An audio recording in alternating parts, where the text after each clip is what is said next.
Bismillahirrahmanirrahim. Assalamualaikum warahmatullahi wabarakatuh. Nama saya Ahmad Imam Mufid. Saya dari kelas A23. Saya akan menyampaikan materi sosiologi pendidikan mulai dari pertemuan kedua sampai pertemuan ke-6 untuk memenuhi tugas mata kuliah sosiologi pendidikan. Langsung saja untuk materi yang akan saya sampaikan, yaitu yang pertama tentang kekuatan sosial dalam pengembangan sosiologi. Kekuatan sosial dalam pengembangan sosiologi adalah faktor dalam masyarakat yang mempengaruhi arah, bentuk, dan dinamika kehidupan sosial. Kekuatan ini tidak hanya mendorong terjadinya perubahan sosial, akan tetapi juga dapat menjadi penghambat atau pengganggu dalam proses transformasi masyarakat. Untuk peran dan kekuatan dalam pembangunan sosiologi, yang pertama ada fondasi lahirnya teori sosiologi. Perkembangan sosiologi sebagai ilmu pengetahuan sangat dipengaruhi oleh kekuatan sosiologi yang terdapat di masyarakat. Kemudian ada juga contoh-contoh sosial yang berpengaruh dalam perkembangan sosiologi, yaitu yang pertama revolusi politik, ada juga revolusi industri dan kapitalisme, dan perubahan keagamaan dan pertumbuhan ilmu pengetahuan, urbanisasi, dan perubahan sosial lainnya. Kekuatan sosiologi dalam proses perubahan sosial, yang pertama di situ ada kekuatan pendorong. Kekuatan pendorong itu faktor yang mendorong munculnya masyarakat untuk berubah. Kemudian juga ada kekuatan penahan ataupun bertahan. Selanjutnya juga kekuatan pengagung, faktor yang menghambat atau mengacau proses perubahan seperti konflik internal maupun eksternal. Terus jadi kekuatan sosial itu merupakan faktor utama dalam pengembangan sosiologi, baik sebagai pemicu lahirnya teori-teori sosiologi maupun sebagai dasar dalam memahami pengolahan perubahan sosial di masyarakat. Ada juga sosiologi menurut Auguste Comte. Auguste Comte dikenal sebagai bapak sosiologi dan merupakan tokoh utama yang memperkenalkan istilah sosiologi sebagai ilmu yang mempelajari masyarakat secara ilmiah dan sistematis. Jadi Auguste Comte itu dikenal sebagai bapak sosiologi yang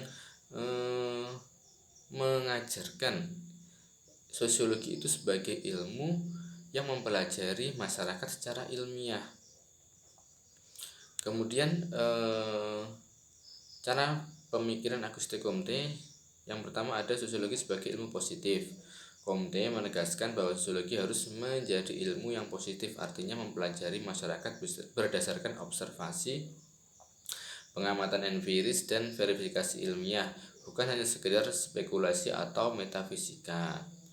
Jadi pada intinya Auguste Comte itu pemikirannya sosiologi itu sebagai ilmu yang positif karena harus mempelajari masyarakat berdasarkan observasi langsung, jadi melakukan pengamatan langsung.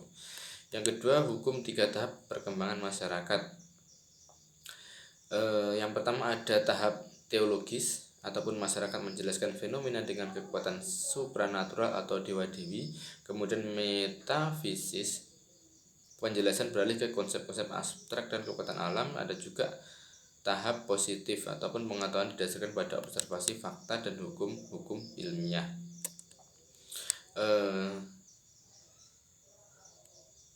Jadi menurut Auguste Comte, sosiologi adalah ilmu positif yang mempelajari masyarakat secara ilmiah, meneliti struktur-struktur dan perubahan sosial, serta berperan penting dalam memahami dan memperbaiki kehidupan sosial melalui penemuan-penemuan hukum sosial yang bersifat objektif dan teruji.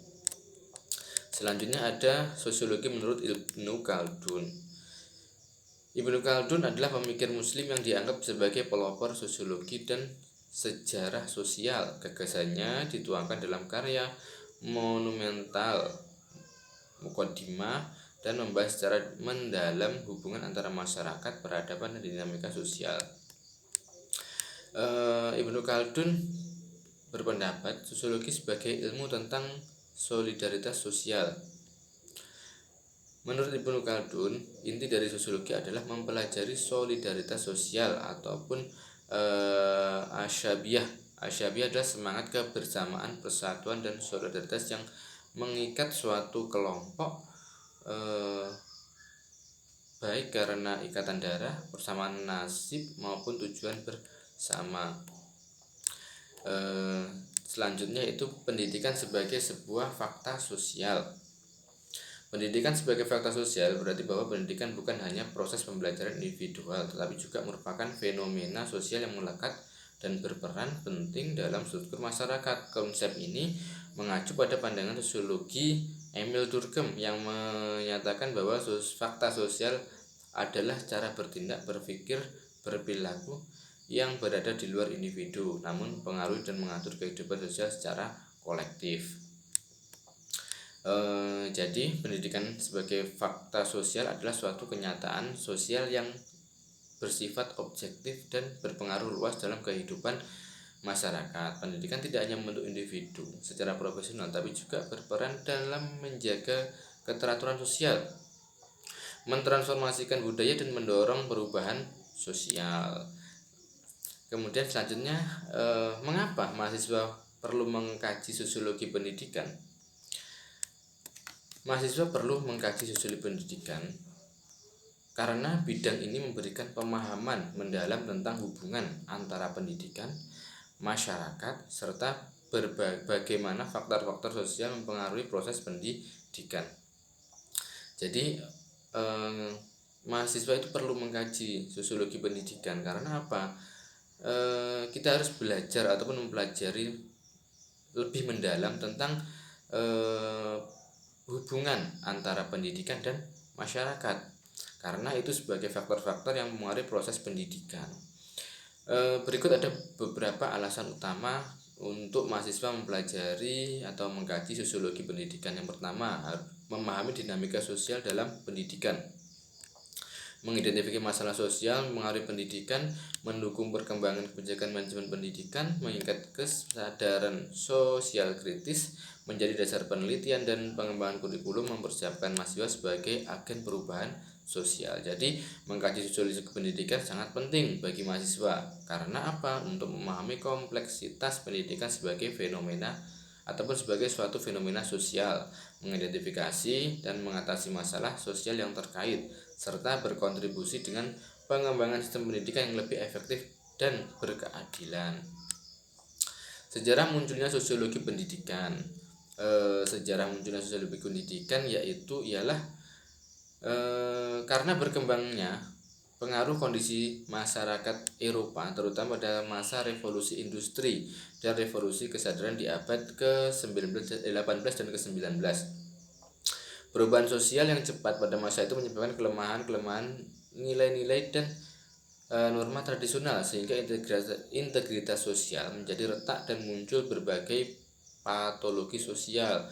Kondisi ini memunculkan kebutuhan untuk mengkaji hubungan antara pendidikan dan masyarakat secara ilmiah, yang kemudian melahirkan sosiologi pendidikan sebagai suatu kajian khusus ataupun kajian dari sosiologi umum. Tokoh dan perkembangan tokoh-tokoh sosiologi pendidikan, yaitu yang pertama ada Lester F. Ward, terus kemudian ada juga Emil Durkheim, terus selanjutnya ada Max Weber, kemudian ada juga Robert Cooley Angel.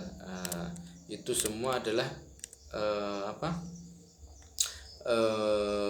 tokoh-tokoh sosiologi pendidikan. Pengertian dan logika sosiologi pendidikan. Pengertian sosiologi pendidikan tadi sudah kita bahas sedikit. Sekarang ruang lingkupnya. Sosiologi pendidikan adalah ilmu yang mempelajari hubungan timbal balik antara pendidik dan masyarakat dengan fokus pada interaksi sosial yang terjadi dalam lingkungan pendidikan. Ruang lingkupnya meliputi struktur dan dinamika pendidikan, hubungan sosial dalam kependidikan, proses sosialisasi, serta masalah-masalah sosial yang terkait dengan pendidikan. Kajian ini penting memahami bagaimana pendidikan dapat berfungsi sebagai alat perubahan sosial dan perkembangan masyarakat. Mungkin cukup sekian penyampaian dari saya. Kurang lebihnya saya mohon maaf. Wassalamualaikum warahmatullahi wabarakatuh.